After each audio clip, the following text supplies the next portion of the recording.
helmet कोई नहीं 2000 चलान लिख लेता लाइसेंस सही लाइसेंस ही कोई नहीं बनेगा यार रश बड़ा है मैं तो बनवा ही नहीं सकता 2000 हो चलान लिख ला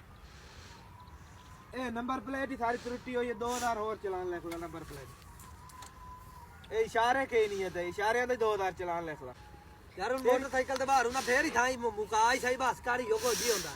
पीली नंबर प्लेट ही का नहीं 2000 और चलान लिख ला लिख दमना है लिख दम ए दी बत्ती बंद है बत्ती का नहीं बदलती 2000 ही चलान लिख ला ए तो यार मीटर ही कोई नहीं 2000 ही चलान लिख ला काशी का नहीं तेरी मोटरसाइकिल का है सही कोई का नहीं तो लिख लिए ए भी आप नहीं है ना कि कहानी अकेले मच्छर पा जावे का 50 हो 2000 चलान लिख लेता ए चौके हो गए रवि खा ये हो गया 80,000 रुपया तेरा हो गया चलान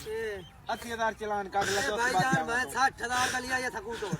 10,000 के ड्रामे नहीं 70,000 है जे यार चाहे मेरी रखे ना ए भाव 70,000 है कोई नहीं 40,000 तो मोटरसाइकिल है तो 10,000 दे हो गए 50,000 हो गया अच्छा मैं 30,000 घरू चाले अपना तुम देना ते भाई तू जान छुड़ाओ मैं रखो कोई ना 30,000 चला 30,000 लाया खलार लो साइड चला इधर